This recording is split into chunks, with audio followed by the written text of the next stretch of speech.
저희가 그 어릴 때 그 외웠던 것이 그 어른이 되어서도 여전히 잊어버리지 않고 기억하는 것들이 있죠. 아마 여러분들도 그런 기억이 있으실 겁니다. 그래서 잠언의 그 지혜자는 부모들에게 그렇게 권면하죠. 마땅히 행할 것을 아이에게 가르치라. 그리하면 그 아이가 늙어서도 그것을 떠나지 아니하리라. 그래서 우리 어린 자녀에게 어릴 때 그 성경을 암송시키는 것이 중요하죠. 그래서 또 저희 교회에서도 이렇게 매주 그 가정 예배 때 주일학교 학생들이 나와서 성경을 암송하는 것 참 그 의미가 있다고 생각을 합니다.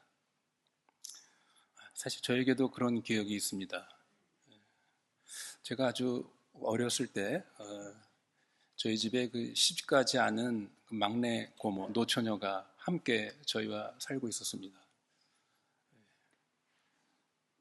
저희 그 막내 고모가 그 당시에 저희 집 식구가 11명이었습니다.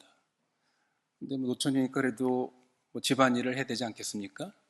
그러니까 그 조카 5명 가운데서 넷째인 제가 가장 순했답니다. 그래가지고 저를 들쳐업고 그 동네 교회에 가서 그 교회 청년들하고 하루 종일 탁구를 치고 저는 벤치에 누이면 저는 그냥 끝날 때까지 그냥 잤답니다. 그래서 제 막내 고모가 항상 전부 문제 곰이라고 이렇게 저를 특별히 이렇게 예뻐하셨는데요.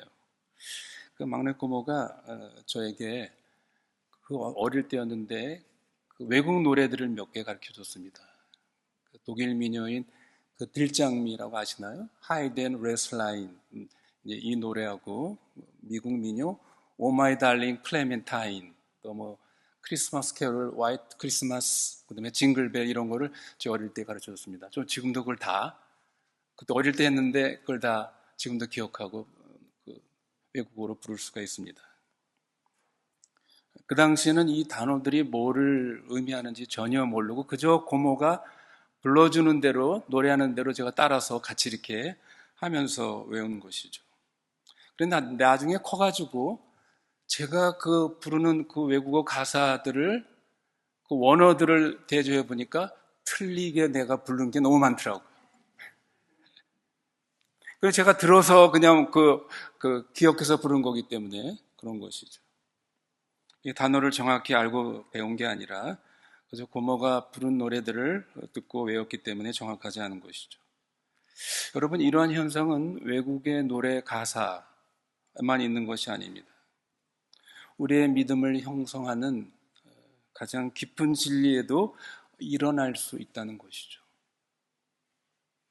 우리 그리스도인들은 매주일마다 교회에 의자에 앉아서 찬송을 부르고 또 설교를 듣고 우리의 어떤 신앙의 여러 가지 그 교훈들을 우리는 흡수합니다.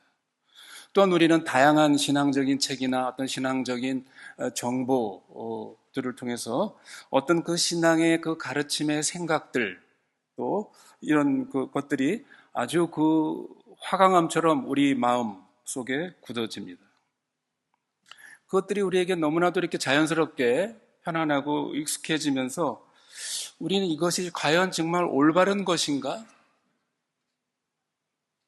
에 대한 필요한 질문을 할 생각조차 하지 못하는 경우들이 있습니다. 과연 내가 듣고 알고 있는 것이 과연 성경이 정말 말하고 있는 것인가? 성경에 있는 것인가? 이러한 신앙적인 검토와 반성 없이 그저 이것이 하나님의 말씀이다 라고 이렇게 착각과 오류 가운데 우리가 신앙생활을 하는 경우들이 많이 있습니다. 특히 우리 한국 교회 그리스도인들 가운데 이런 부분들이 있다는 것을 우리가 알게 됩니다. 심지어 한국 교회 강단에서 여전히 어떤 것들이 이것이 올바른 신앙의 어떤 그 도리고 형식인 것처럼 가르쳐지기도 합니다. 그러나 여러분, 우리가 배우고 알고 있는 것들이 그 신앙의 내용들이 형식들이 제가 조금 전에 본 것처럼 내가 평생 불러온 그 노래의 가사가 알고 봤더니 이게 잘못된 것이구나. 여러분, 그렇다면 여러분 어떻게 생각하겠습니까? 어떻습니까? 내가 알고 내가 그렇게 믿고 있던 신앙의 형식이 성경이 사실은 그렇게 말하고 있는 것이 아니라고 한다면 어떻겠습니까? 저희는 오늘 본문이 사도행전 17장에 기록된 이 베레아 지방에 있는 그리스도인들의 이들이 그 신앙에 대한 하나님의 말씀에 대한 태도를 본받아야 합니다.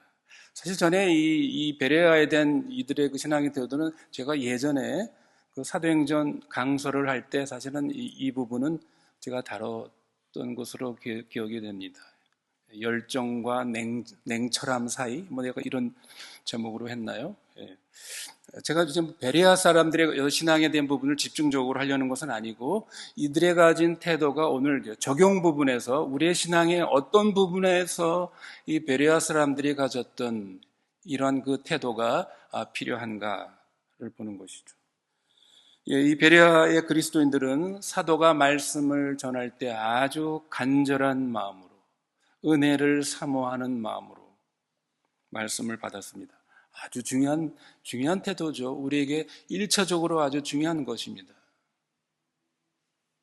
그러나 오늘 말씀에 보면 이 베레아의 그리스도인들은 사도 바울의 이 말씀을 그저 수동적으로 기계적으로 받아들이지 않았습니다. 오늘 본문이 뭐라고 말합니까? 12절 하반절에 이것이 그런가 하여 날마다 성경을 상고하므로. 뭐라고요? 이것이 그런가요? 이게 정말 사실이야? 이렇게 말씀하신 이것이 성경에 이게 정말 말하고 있는 것인가? 이것이 얼마나 혁명적인 태도인지 모릅니다. 외부에서 오신 분들은 저희 교회 예배 분위기나 이런 걸 보고 이 교회는 너무 아멘이 없다 이런 얘기 자주 듣지 않습니까? 저는 전혀 다른 생각 갖고 있습니다. 저는 아멘이 없는 걸 다행스럽게 생각합니다.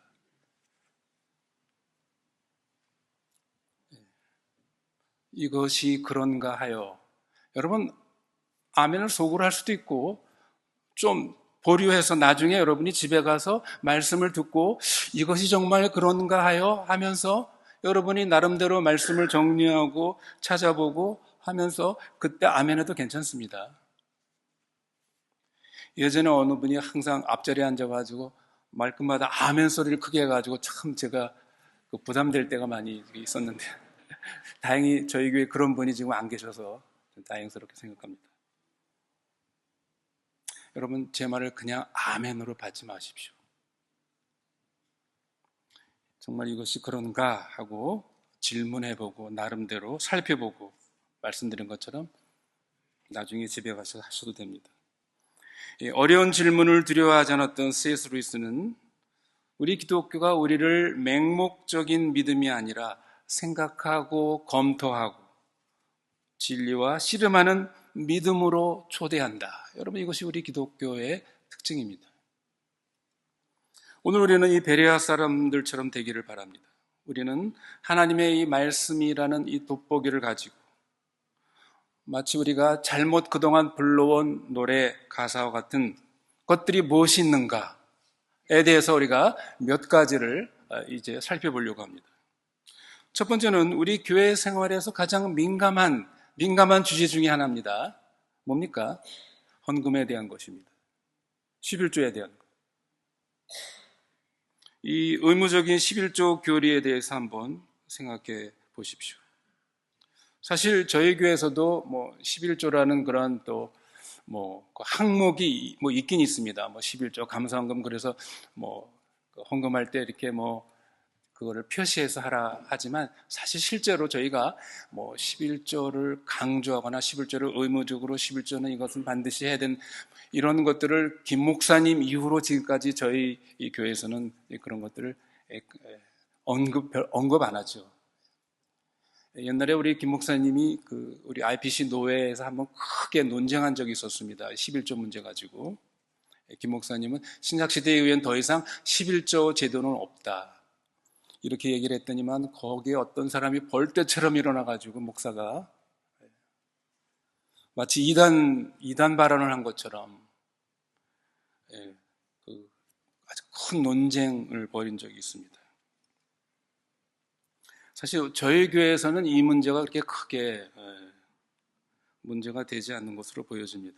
그러나 아직도 한국 교회에서는 11조에 대한 이 잘못된 가르침들이 있기 때문에 이것을 다룰 필요가 있다고 생각을 합니다. 그런 이유는 또 한 가지는 제가 언젠가 여기에는 어떤 다른 교회에 다니는 직분자와 이렇게 대화한 적이 있었습니다. 그분이 자신의 어떤 고민을 얘기한 것이죠. 자기 교회에서 이렇게 헌금 봉투를 여러 가지 11조 감사해가지고 그걸 다 색깔 있는 봉투로 만들어서 각 종류 헌금을 이제 색깔 봉투 만들고 거기다 이름을 써서 이제 헌금을 하도록 이렇게 한다는 것입니다. 문제는 뭐냐면 그분이 그 목사한테 조금 목사 생각에 언짢은 그런 건의나 이런 거를 할 때 그 목사가 당신 제대로 11조도 안 하면서 나한테 이런 말 하는 거야? 이런 식으로 여러분 그게 지금도 한국 교회에서 벌어지고 있는 일들인가 봅니다. 제가 부족함이 많지만 저희 교회가 부족함이 많지만 여러분 그런 교회 다니지 않는 것을 다행스럽게 생각하십시오.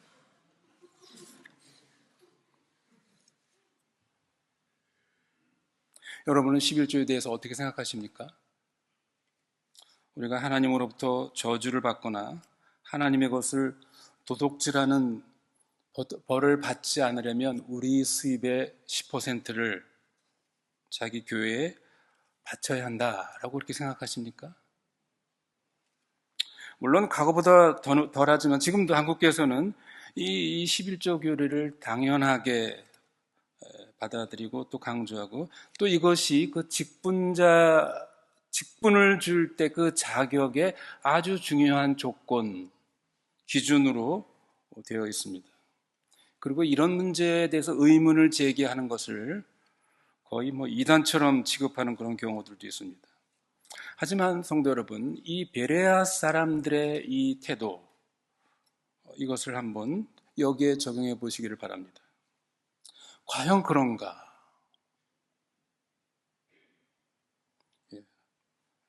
베레아 교인들은 말씀을 들을 때 과연 그것이 그런가 하여 말씀을 상고했다고 그랬습니다. 여기 상고한다라는 말은 그 영어 성경에 examine이라고 되어 있습니다. 상고한다. 마치 실험실에서 어떤 그 물질에 대해서 자세히 검토하는 것, 조사하는 것. 이런 태도죠. 면밀하게 검토하고 조사한다라는 것이 이 상고한다는 그런 뜻입니다. 성도 여러분, 11조는 어디서 시작됐습니까? 우리가 잘 아는 것처럼 구약의 신정국가인 이스라엘이라는 그 국가의 맥락에서 우리가 이해해야 합니다. 레위기와 민수기에서 11조는 이 자발적인 어떤 예배의 헌금이 아니라 뭐였습니까? 종교적 혹은 민사적 세금이었음을 알 수가 있습니다. 구약 이스라엘 나라는 신정국가였죠. 교회와 국가가 분리되지 않았습니다. 일치된 그런 소위 신정국가였습니다. 그러므로 11조는 당시 국가 기반 시설의 중요한 부분의 하나인 이 종교의 영역을 담당하는 이 레위 지파를 부양하는 그런 세금 제도였습니다. 당시 레위 사람들은 어떤 역할을 했습니까? 제사장을 비롯해서 성전 봉사, 율법을 가르치는 교사, 소위 일종의 종교 공무원이라고 말할 수 있습니다. 여러분, 오늘날에도 그런 제도가 있죠. 제가 알기로는 독일이 그렇습니다. 독일은 루터교가 국교죠. 그래서 자기가 그 루터교 교인이라는 것을 그렇게 승인하면은 소위 그 종교세를 내야 된다고 합니다. 종교세를 내면 그 종교세를 가지고 그 루터 교회를 운영하고 또 거기에 소속된 목사들에게 월급을 주죠. 그래서 독일에 있는 루터교 목사들은 일종의 종교 공무원입니다. 그래서 독일에서는 그 목사 되는 자격이 되게 어렵습니다. 공무원, 목사 그 자격시험을 보는 게 굉장히 우리 한국에서 유학 간 신학생들이 거기서 그런 그 자격증을 따는 거 굉장히 어렵습니다. 마찬가지로 그래서 당시 이 레위 지파는 12지파 가운데 땅을 분배받지 못했죠. 너희는 하나님이 너희의 분깃이다 하면서 땅을 분배받지 못했습니다. 대신 11지파가 어떻게 해요? 10분의 1을 걷어가지고 레위 지파를 부양하도록 했죠. 11조가 그러니까 그들의 월급이었습니다. 레위 지파에. 또한 11조는 가난한 자, 과부, 고아를 돌보는 일종의 사회보장 제도였습니다. 본질적으로 그것은 그러니까 오늘날로 하면 이스라엘의 소득세라고 볼 수 있습니다. 11조는.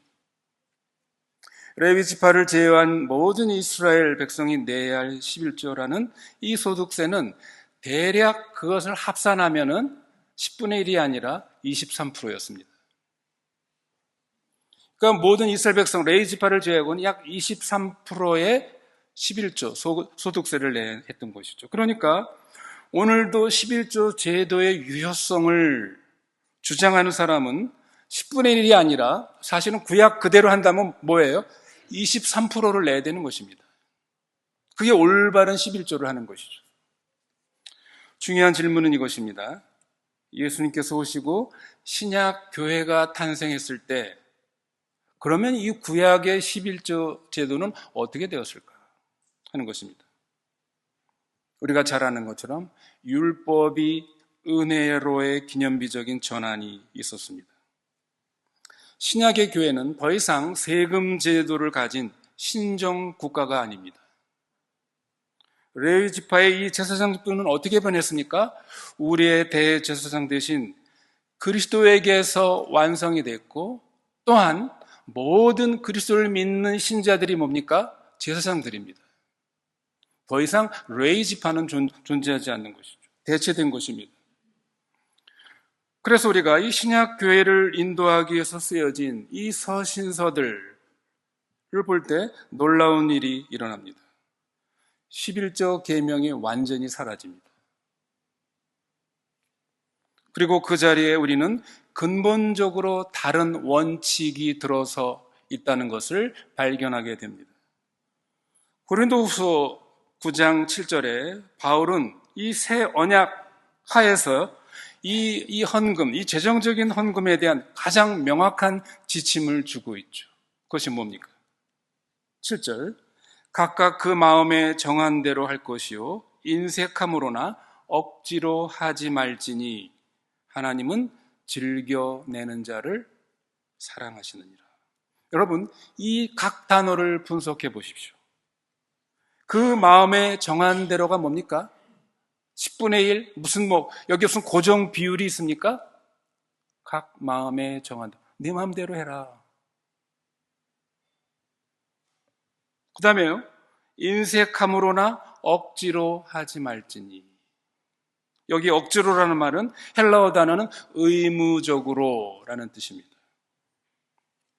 여러분, 세금은 의무적이죠. 그러니까 이제 신약 시대의 헌금은 그것은 의무나 세금이 아닙니다. 세금과 정반대입니다. 왜요? 하나님은 즐겨내는 자를 기뻐하시느니라. 강조점은 어떤 외부적인 의무에서 내부적인 동기로 바뀝니다. 여러분 생각해 보십시오. 구약의 11조 제도, 이것이 하나님께 내는 어떤 세금이 되게 되면 어떻습니까? 납세의 의무가 되죠. 그것은 의무입니다. 그러면 여러분 또 어떤 문제가 발생합니까? 납세의 의무는 뒤집어서 얘기하면 또 뭘 요구합니까? 납세자의 권리를 요구하죠. 납세자의 권리를. 내가 이렇게 의무를 했으니 당신도 나에게 해줄 권리가 책임이 있습니다. 나는 그걸 요구할 권리가 있습니다. 여러분, 만약 우리가 헌금 11조를 그런 개념으로 생각한다면 이것은 우리 신앙의 아주 치명적인 위험성입니다. 우리가 하나님께 11조를 드리면서 하나님, 내가 당신에게 이러한 의무를 했으니 당신은 나에게 어떤 것을 해줄 그런 책임, 나는 그것을 요구할 권리가 있습니다. 그게 가능한 일입니까? 그러면 한국의 목사들, 특히 과거 부흥사들이 자주 애용하며 겁을 주었던 말라기 3장 8절의 말씀이죠. 이 부분은 무엇입니까? 8절, 사람이 어찌 하나님의 것을 도적질하겠느냐? 그러나 너희는 나의 것을 도적질하고 또 말하기를 우리가 어떻게 주의 것을 도적질하였나이까 하도다. 이는 곧 11조와 헌물이라. 여러분, 이것이 과거에 많은 예? 우리가 자주 한국에서 들었던 것입니다. 그 하나님이 그걸 도적질한 도둑놈들이라고 막 그러면서 예. 특히 교회 건물 질 때 이건 많이 사용했죠. 그러나 여러분, 이 말라기 3장 8절의 말씀은 가장 이것이 남용되고 오용되는 이 성경의 맥락에서 해석하지 않는 아주 잘못된 해석입니다. 여러분, 이 말라기를 읽어보면 이것은 하나님께서 당시 이스라엘의 일반 백성들에게 그 말씀하신 것이 아닙니다. 그것은 하나님께서 구체적으로 이스라엘의 그 부패한 지도자들, 종교 지도자들, 제사장들에게 말씀하고 계신 내용이었습니다. 이 말라기 전체는 흠 있는 제물을 바치고 자신들의 책임을 소홀히 하는 종교 지도자들에 대한 책망이었습니다. 하나님께서 11조와 헌물에서 도적질을 하는 것에 대해서 말씀하실 때 그분은 성전 제도에 속한 것을 횡령한 이 제사장들 자신을 고발하고 계신 것이었습니다. 옛 언약에 하에서 부패한 이 지도자들에 대한 이 구체적인 책망을 가져다가 이 10%를 내지 않는다고 이 21세기 신약에 살고 있는 신약의 교회와 그리스도인들에게 이것을 일종의 어떤 위협으로 겁박하는 것, 이것은 심각한 신학적인 왜곡이 아닐 수가 없습니다. 그것은 헌금, 관대함을 강요하기 위해서 두려움과 죄책감을 사용하는 것이고, 앞에서 우리가 바울에서 본 것처럼 이것은 하나님께서 금하시는, 하나님은 즐겨내는 자, 마음에 원하는 대로 내는 것과는 정반대되는 그런 잘못된 해석입니다. 그렇다면 여러분, 신약에서 우리에게 가르치신 진정한 헌금, 진정한 연보, 이 관대함의 신학은 무엇입니까? 그것은 10%의 이 11조의 규칙보다 훨씬 더 급진적이고도 훨씬 더 자유로운 그런 가르침입니다. 그것은 고린도전서에서 바울이 지시한 대로 이것은 비례적으로 주는 것입니다. 그 2절에 보면 이렇게 되어 있죠. 너희 각 사람이 이 일을 얻은 대로 저축하여 두어서. 고린도서 16장에 그렇게 되어 있죠. 너희 각 사람이 이 일을 얻은 대로, 다시 말해서 수입에 따라 저축하여 두어서 그렇게 주어라. 어떤 얘기는 즐거이 주는 것이 5% 이내일 수도 있습니다. 어떤 얘기는요, 그것이 20%, 50%일 수도 있는 것이죠. 제가 자주 인용하는 C.S. 루이스 같은 사람은 자기 소득의 90%를 자선의 연보에 그렇게 했다고 합니다. 그것은 앞에서 보듯이 즐거이 주는 것입니다. 그것은 성령께서 우리를 감동시킬 때 사도행전의 그 초대교회처럼 관대함으로 또 희생적으로 주는 것입니다.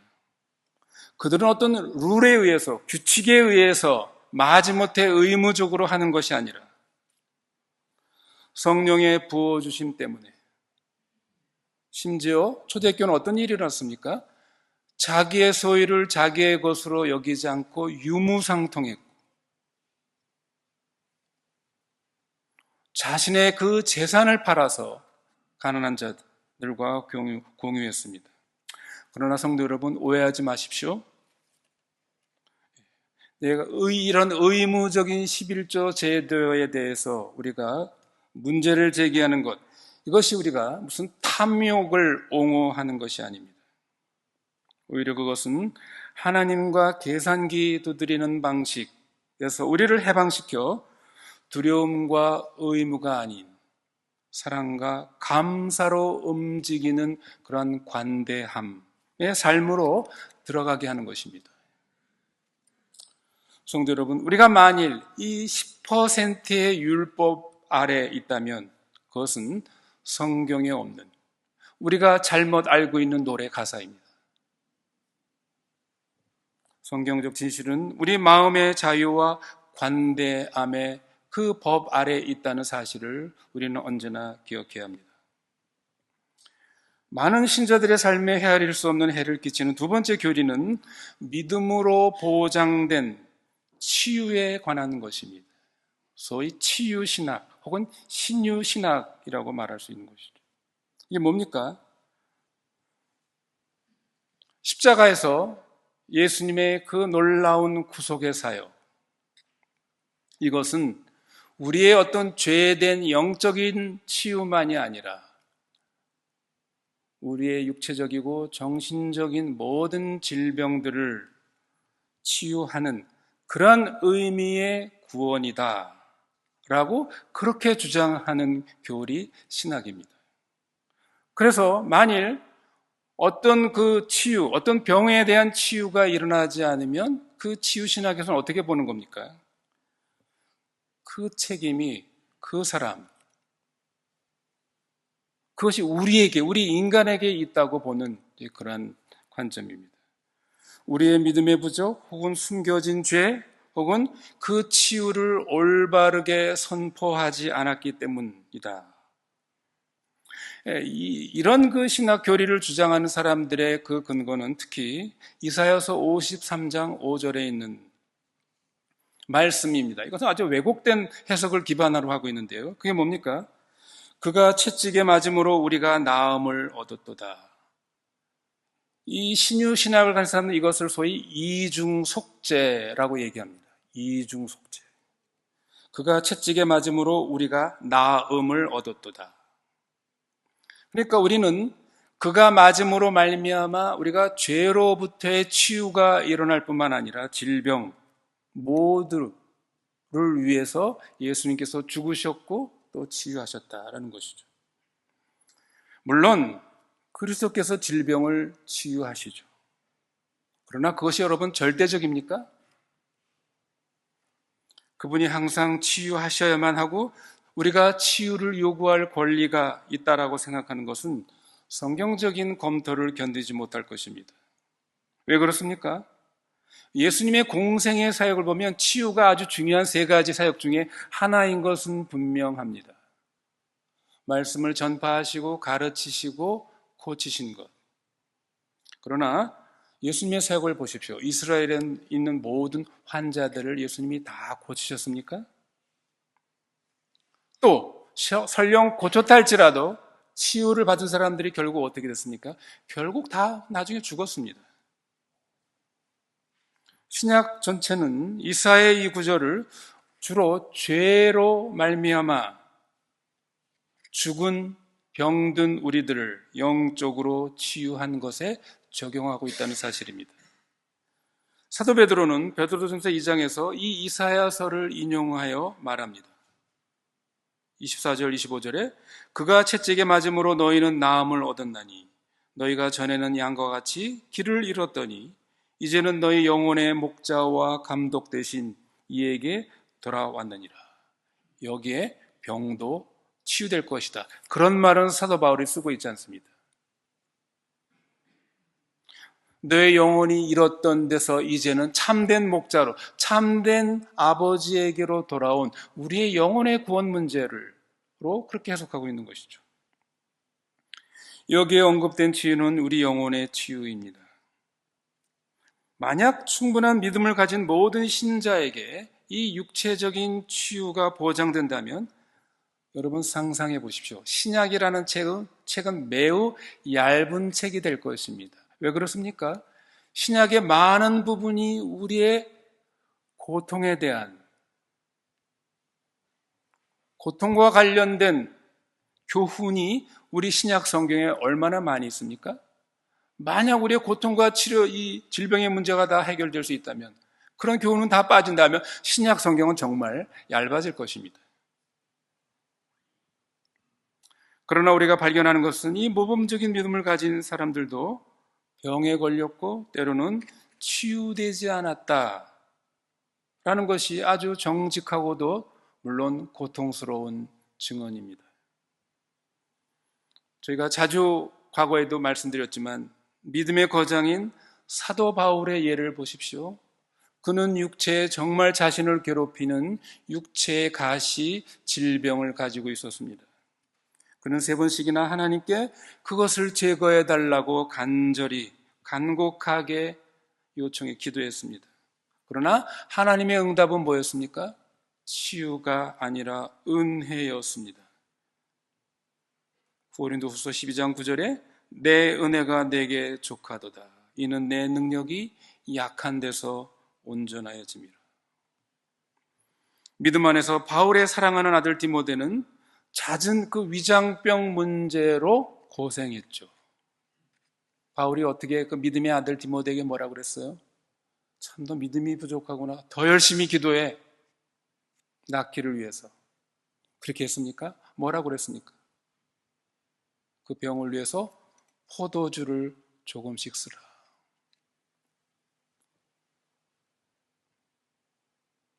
바울은 그의 동역자 중 한 명인 드로비모를 밀레도에 그냥 병든 채로 남겨놓았습니다. 또 바울의 다른 동료인 에바브로디도는 너무 큰 중병에 걸려서 거의 죽을 뻔했습니다. 이 경우들 중 어느 곳에서도 질병이 믿음의 부족 탓이라든가 혹은 그 질병이 완전히 기도로 나았다, 치유되었다 이런 기록이 없습니다. 우리는 이 타락한 세상, 죽을 수밖에 없는 육체 안에 살고 있습니다.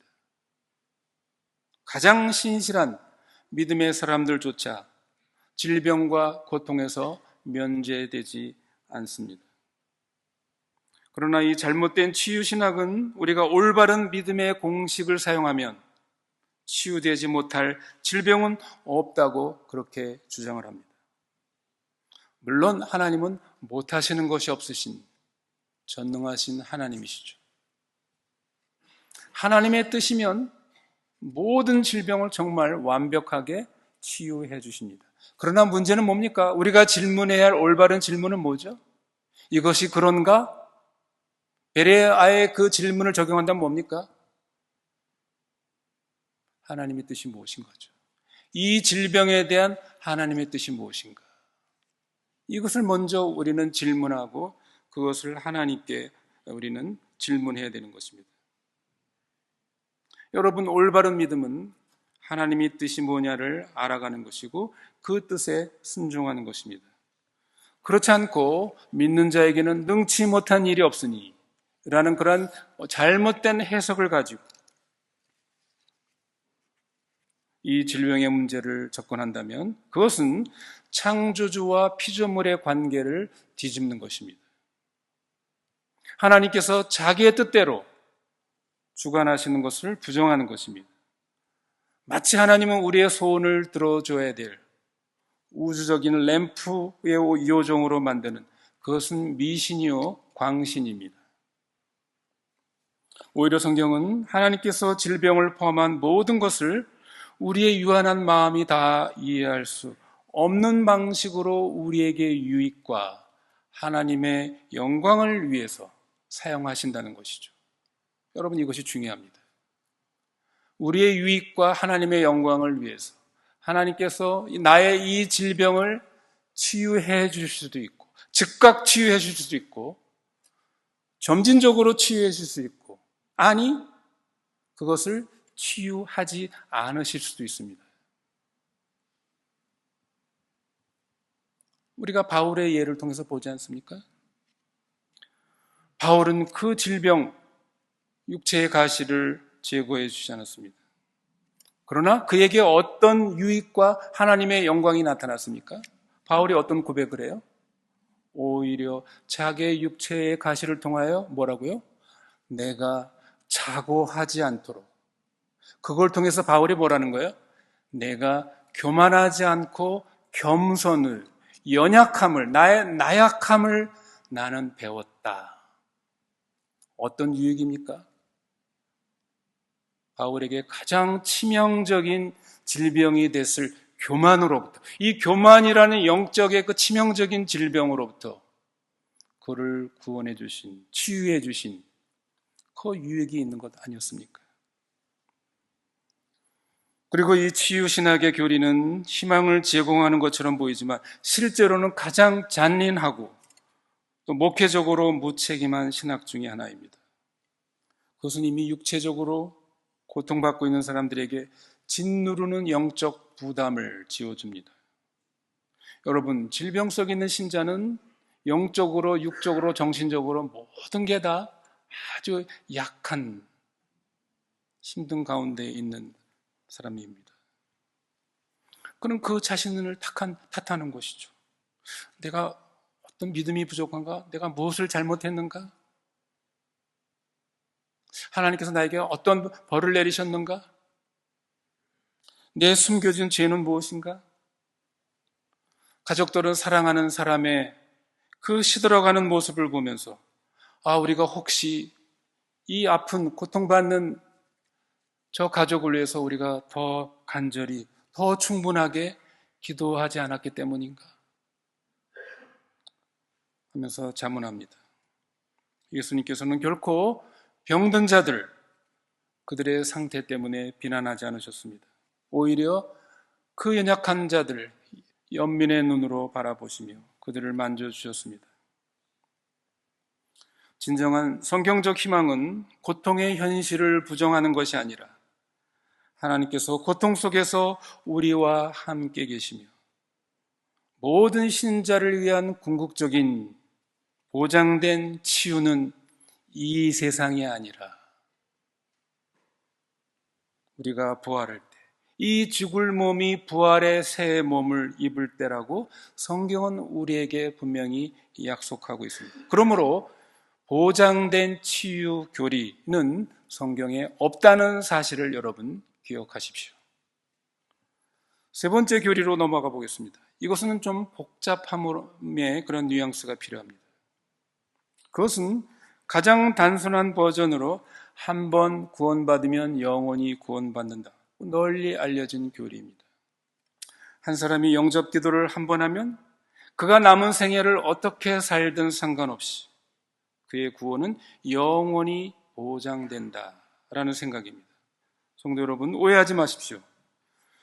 신자가 구원의 안전과 보장을 확신하는 것, 이게 잘못됐다는 말이 아닙니다.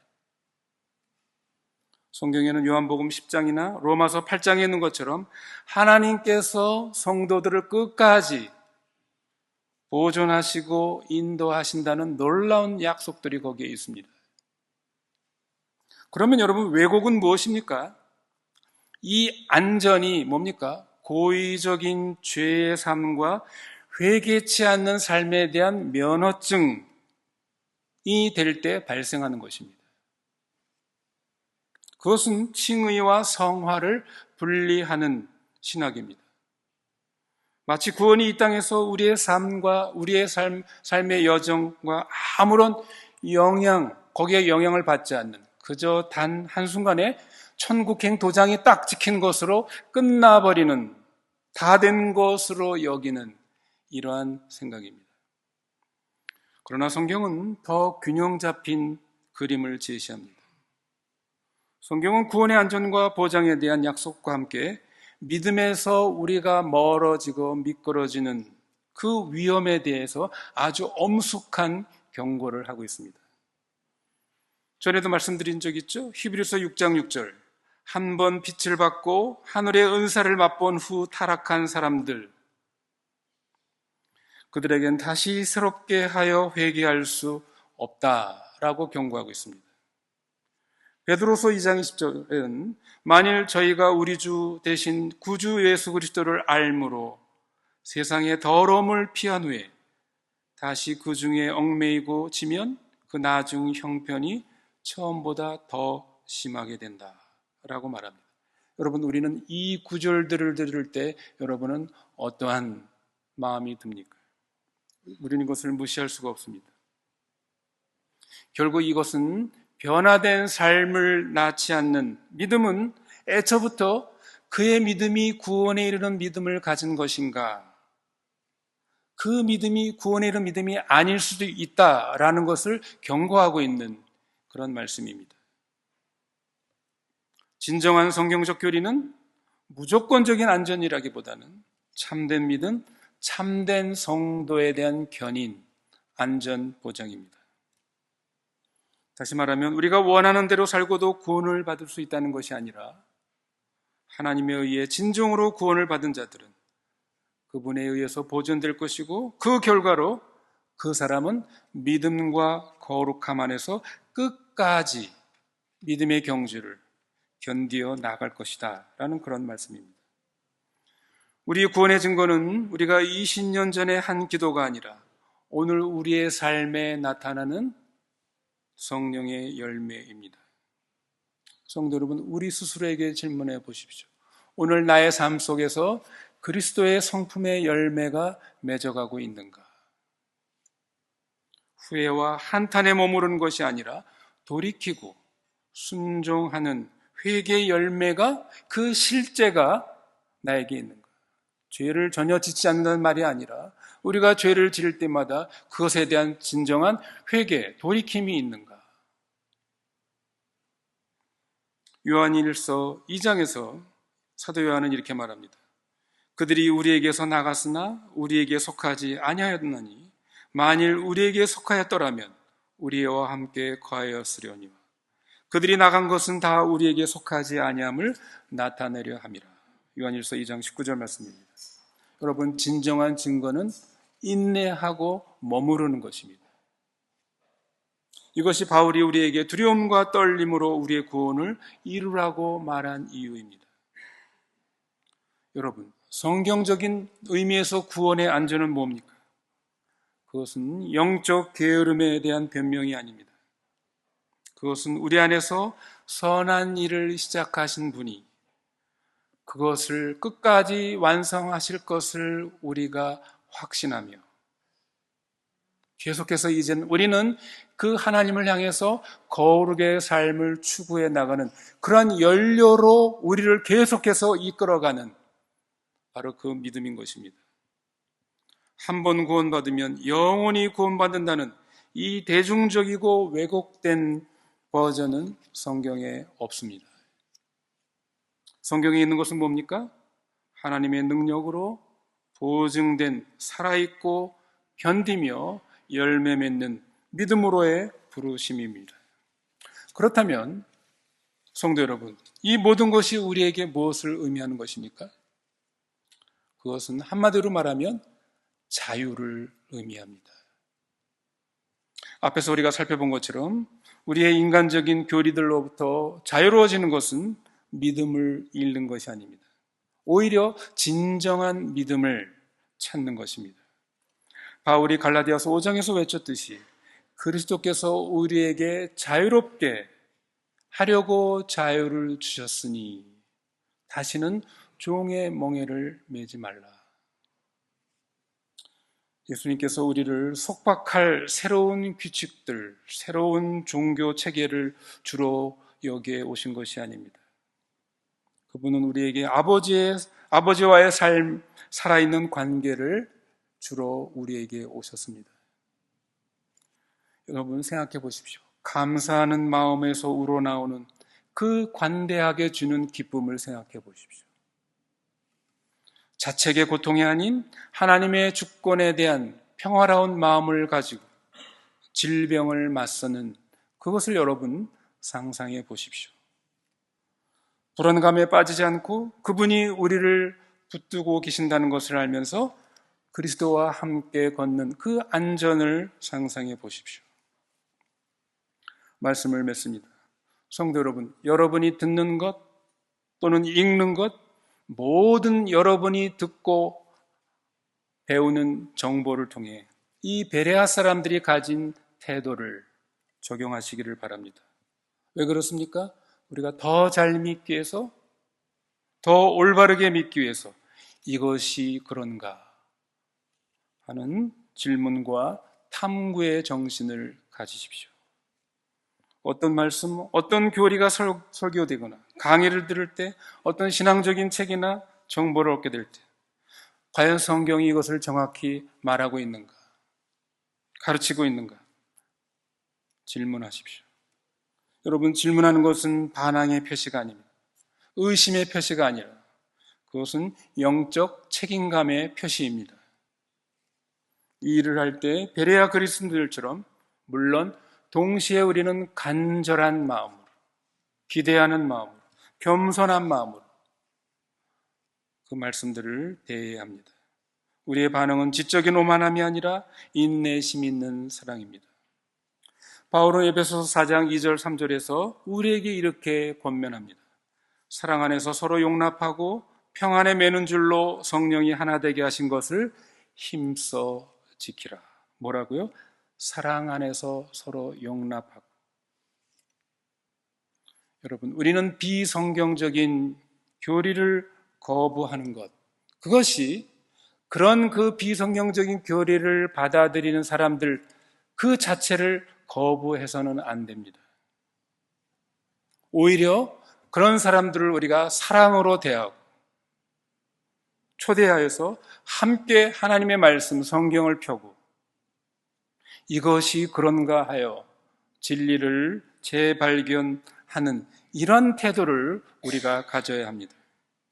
그래서 우리들의 교제, 대화, 성경 공부에서 이런 사랑과 진리가 함께 만나 발휘되기를 바랍니다. 그래서 우리가 믿음의 주에 온전케 하시는 예수 그리스도를 더욱 알아가고 사랑하고 의지하는 믿음으로 나아가는 저와 여러분이 되시기를 바랍니다.